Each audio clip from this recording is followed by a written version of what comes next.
Welcome to Study IQ. My name is Amit Varedi Kilor.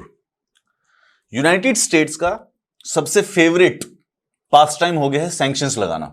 आप लोग कुछ मुझे इंस्टा पर मैसेज करके पूछते भी हैं कि सर ये जो यूएस सैंक्शंस लगाता है इसका फायदा क्या होता है, मतलब यूएस को क्या फायदा होता है या दूसरे कंट्री को नुकसान क्या होता है। जिस भी देश से यूनाइटेड स्टेट्स ऑफ अमेरिका की नहीं बनती या किसी बात पर लड़ाई हो जाती है, यूनाइटेड स्टेट्स ऑफ अमेरिका उसके ऊपर इकोनॉमिक सैंक्शंस लगा देता है। Seems like a plan. अब जो ये प्लान है सैंक्शंस लगाने का, ये 1970s, 80s, 1990s में काफी सक्सेसफुल था। वाई? एक ही सिंगल सुपर पावर थी, जब ये सैंक्शंस लगा देते थे तो बेसिकली दूसरे देश के पास कहीं और जाने के लिए बचता नहीं था। सो एक तरीके से लॉस होता था यूनाइटेड स्टेट्स ऑफ अमेरिका के सैंक्शंस।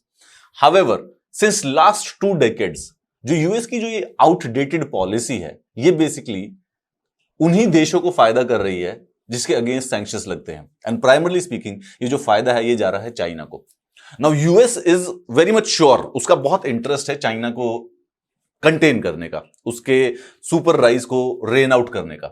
बट दैट उसकी आउटडेटेड पॉलिसी, उसके कॉन्ट्रेडिक्टरी, उसके खुद के इंटरेस्ट में, यूनाइटेड स्टेट्स के खुद के इंटरेस्ट में वर्क कर रही है।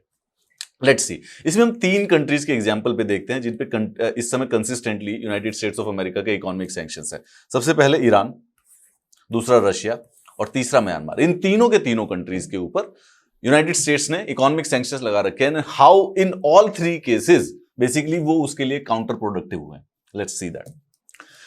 यूनाइटेड स्टेट्स की जो foreign policy has long relied on the sanctions despite their uncertain effectiveness and unintended consequences. No sooner had president Joe Biden assumed office than he slapped new sanctions on Russia and Myanmar. तो मतलब कि हमेशा से उनकी policy रही है।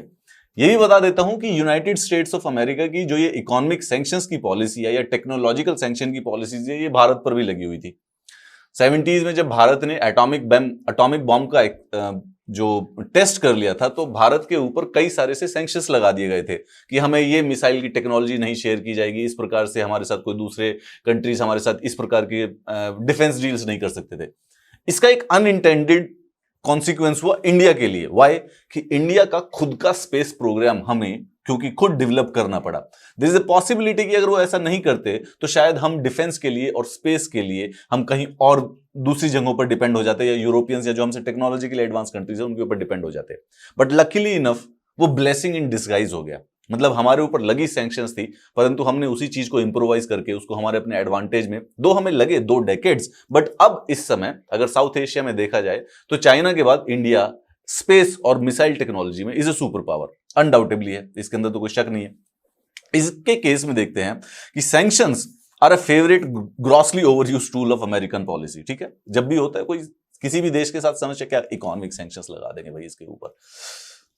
It imposes significant cost in reprisal when dealing with countries that can not impose. अच्छा, करते भी उन्हीं के साथ है, सैंक्शंस लगाते उन्हीं के ऊपर हैं जिनके साथ सिग्निफिकेंट कॉस्ट खुद यूनाइटेड स्टेट्स ऑफ अमेरिका को ना पड़े।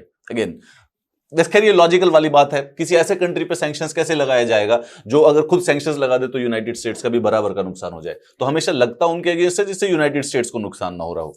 Washington has fallen into a self injurious trap by viewing sanctions as every answer to any problem. और इसको स्पेसिफिक केस में देखते हैं। सबसे पहले ईरान के बारे में बात करते हैं। आपने न्यूज में, आपने कुछ दूसरे करंट अफेयर्स में पढ़ा होगा कि यूनाइटेड स्टेट्स ऑफ अमेरिका ने ईरान के ऊपर इकोनॉमिक सैंक्शंस लगा रखे हैं, उससे भारत को बहुत सारा ऑयल खरीदना पड़ता है, राइट? और उसके बारे में इंडिया को भी प्रॉब्लम आती है। इंडीड यूएस इंडिया को प्रेशराइज भी करता है कि ईरान से ऑयल ना लिया जाए। When American, relative to US wealth and power and decline, so is the efficacy of its sanctions. Far from exacting a serious penalty, US sanctions often advance the commercial and the strategic interest of his main competitor, China. What we are discussing today is that कि US के जो sanctions हैं वो उसको फायदा नहीं पहुंचा रहे हैं, परंतु चाइना के इंटरेस्ट को फॉरवर्ड कर रहे हैं। कैसे?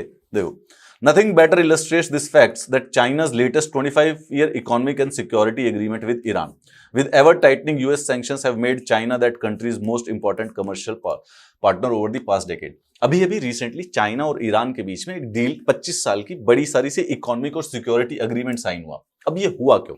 क्योंकि ईरान के ऊपर United States of America economic sanctions लगा देता है, उसके सारे के सारे बैंक्स बंद कर देता है और किसी कंट्रीज को उसके साथ ट्रेड करने से भी रोकता है।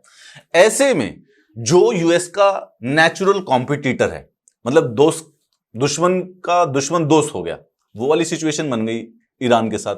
तो जैसे ही उसका नेचुरल कॉम्पिटिटर चाइना है, तो चाइना ने बेसिकली ईरान का हाथ पकड़ लिया, लगा लो सैंक्शंस। अब ईरान और चाइना क्या कहते हैं, नेचुरल पार्टनर बन गए। 25 साल का लंबा नेचुरल अग्रीमेंट कर लिया उन्होंने, सिक्योरिटी और इकोनॉमिक अग्रीमेंट कर दिया। इस नए अकॉर्ड में China will boost its investment in the major Iranian sectors, even further step up defence cooperation, establish a joint bank that will allow Tehran to borrow and trade in yuan, जो कि basically Chinese currency है, and China has been promoting is internationally very much, क्योंकि China चाहता है कि internationally जो dollar है, क्योंकि हर जगह इस समय अगर इंटरनेशनल ट्रेड जो होता है that is usually done in dollars, और उस डोमिनेशन की वजह से यूनाइटेड स्टेट्स हमेशा फायदे में रहता है उसकी करेंसी की डोमिनेशन की वजह से। And China has been trying to basically कि अब उसके वहां पे युआन उसको भी एक्टिवली प्रमोट कर रहा है वो इंटरनेशनल ट्रेड के अंदर। ईरान के साथ एग्जैक्टली सेम सिचुएशन हो गई। Iran also shows how US sanctions can penalise America's own friends such as India and Japan. मतलब कि सैंक्शंस लगाए हैं यूएसए ने और उसका नुकसान हो रहा है उसी के फ्रेंड्स को, मतलब एलाइज को, एज फार एज अगर देखा जाए भारत और जापान दोनों के दोनों अगर चाइना को कंटेन करने के कॉन्टेक्स्ट में देखें तो यूएस के एलाइज हुए। India's compliance with America's Iran oil embargo has added billion of dollars to its fuel import cost. Iran से एकदम बिल्कुल ऑलमोस्ट नेबरिंग के नेबर वाला कंट्री है ईरान, तो तेल बिल्कुल सस्ता आता था, ट्रैवल कम करना पड़ता था, वहां पे ऑयल इंपोर्ट करने का एम्बार्गो लगा हुआ है। अब हमें बाहर से कहीं से और अर्जेंटीना से मंगाना पड़ेगा, वो और महंगा आता है। ईरान के साथ चाइना बेसिकली क्योंकि यूएस से पूरा लड़ने के लिए तैयार बैठा हुआ है, तो सस्ते दामों पर, क्योंकि ईरान के पास ऑप्शन नहीं बचा कहीं और बेचने का, तो वो जो ऑयल था जो हमें लेना था वो बेसिकली सस्ते दामों पर चाइना ले गया। कूल है। China has definitely stepped up its purchases of Iranian oil at discounted price. तो ईरान के ऊपर इकोनॉमिक सैंक्शंस का कोई नुकसान तो हुआ नहीं, उसको तो तेल बेचना था, भारत को बेचे या चीन को। इंडिया बीइंग एन अलाय, उसको बेसिकली सैंक्शंस को रिस्पेक्ट करना पड़ा और हमने उनसे तेल खरीदना स्टार्ट कर दिया। ईरान ने वही तेल चाइना को और डिस्काउंटेड प्राइसेस पे बेच दिया। बेनिफिट किसको हुआ? चाइना। किसकी पॉलिसी का? यूनाइटेड स्टेट्स ऑफ अमेरिका की। When the US reimposed a new list of penalties in Iran in November, it forced many Japanese companies to suspend their contracts with Iranian energy suppliers. मतलब कि Japan और India जो कि वहां पर strategic अपनी development कर रहे थे या वहां पर और ज्यादा इन देशों के बीच में और रिश्ते बेहतर हो रहे थे, वो टूट गए। यहां पर रशिया के बारे में भी देखिए, US policy makers should be most worried by how their punitive actions have forced Russia to pivot to China.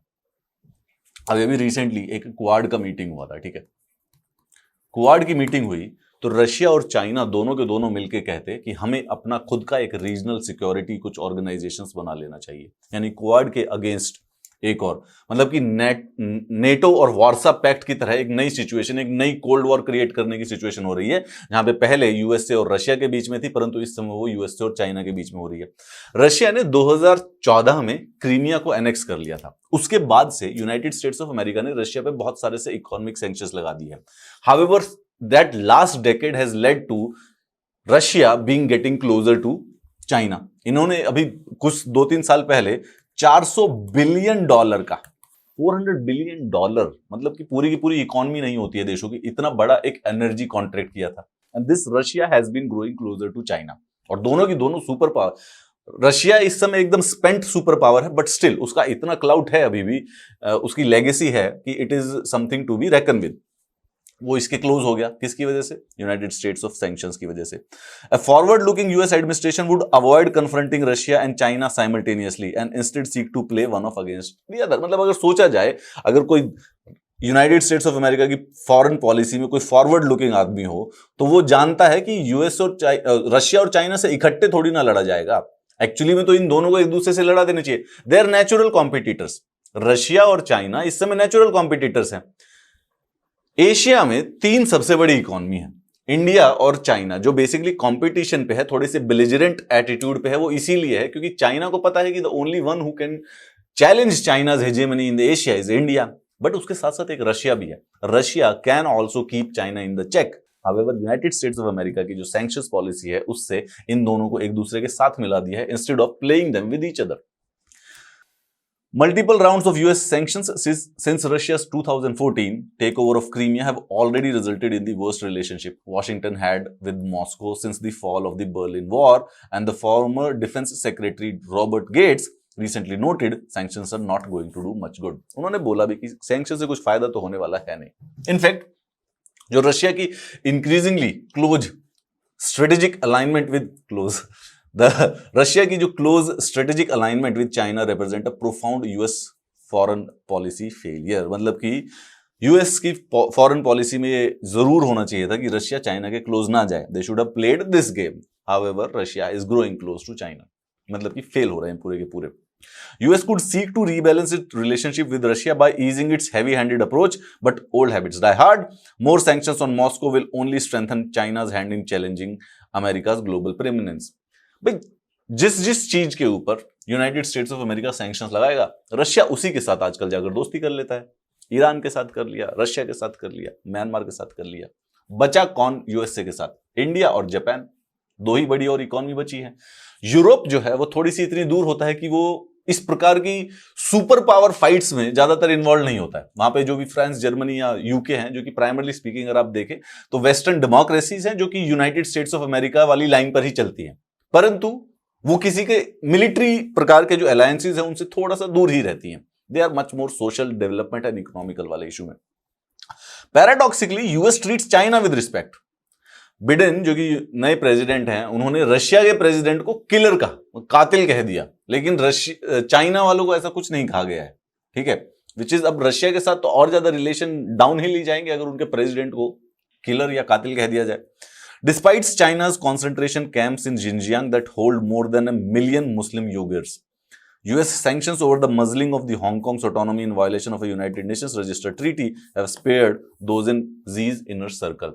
मतलब यूनाइटेड स्टेट्स ने हांगकांग के इशू के ऊपर कुछ सैंक्शंस तो लगाए थे, परंतु उनमें वो लोग इन्वॉल्व ही नहीं थे जो कि जी जिनपिंग के इनर सर्कल में आते हैं. यानी उनके सैंक्शंस लगाए, लेकिन वो भी बेसिकली एक फॉर्मेलिटी ही करके लगा दिए गए. अब हम छोटे किसी देश के बारे में बात कर लेते हैं. बड़ों के केस में देखा कि यूनाइटेड स्टेट्स का कुछ फायदा नहीं हो रहा है. Myanmar, small kid on the block.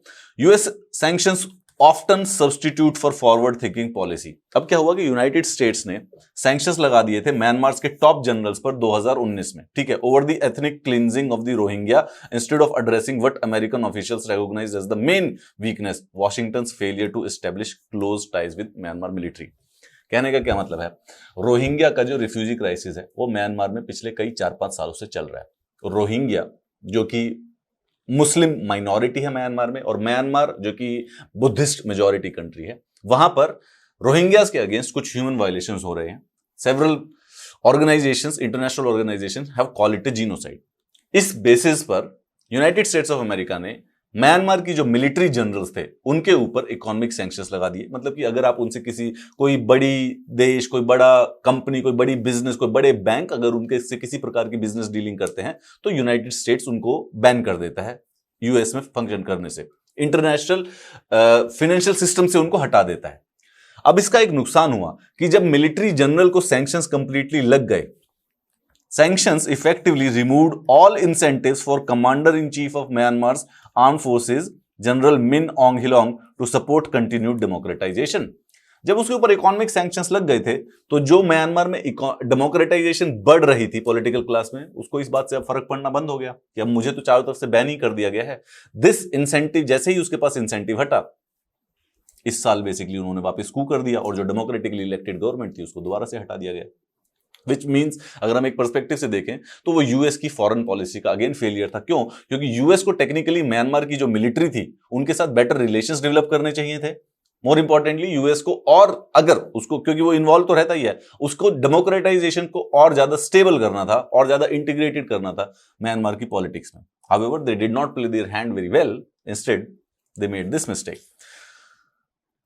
Indeed जो ऑंग सान सू की है, ऑंग सान सू की जो कि डेमोक्रेटिकली इलेक्टेड म्यांमार में थी, उनको भी खुद क्रिटिसाइज करना स्टार्ट कर दिया था. रोहिंग्या के ऊपर उन्होंने कुछ ज्यादा, रोहिंग्या का जो जीनोसाइड था या रोहिंग्या के ऊपर जो ह्यूमन राइट्स वायलेशंस हो रहे थे उस पर आंग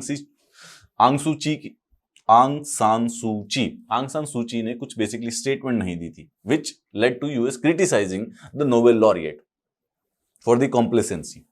अब दोनों की तरफ से बेसिकली म्यांमार का नुकसान. फाइनली क्या हुआ? म्यांमार कू हो गया and then it went to USA.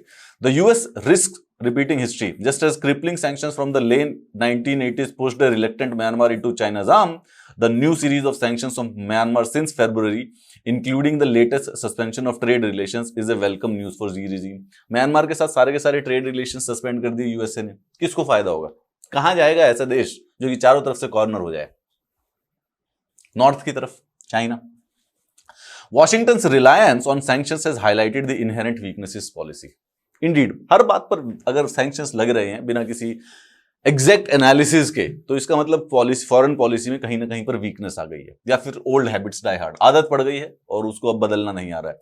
The failure to develop objective criteria on the circumstances that would justify sanctions has allowed narrow geopolitical considerations to drive the impositions of sanctions at random.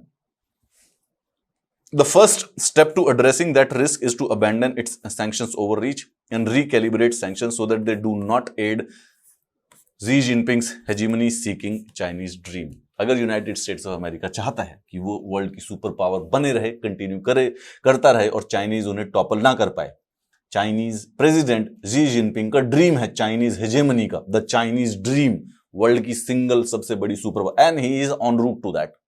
इस समय economically और military देखा जाए तो वो basically उस space पे जा रहे हैं. हो सकता है, again different data, different analysis कुछ अलग बताता है कि चाइना इस समय यूएस से बड़ी इकोनॉमी बन भी चुका हो, और नहीं भी बना है तो इस बारे में कोई शक नहीं है कि विद इन नेक्स्ट 10 ईयर्स वो बनेंगे ही बनेंगे. इस समय एटलीस्ट जिस रूट पर वो दिख रहे हैं, चल रहे हैं. अगर चाइना को कंटेन करना है तो यूनाइटेड स्टेट्स ऑफ अमेरिका को जो ये अपनी सैंक्शंस वाली जो पॉलिसी है इसको रिकैलिब्रेट करना पड़ेगा, और जो अपने दुश्मन हैं उनको चाइना का दोस्त बनने से भी रोकना पड़ेगा. व्हाट डू यू से?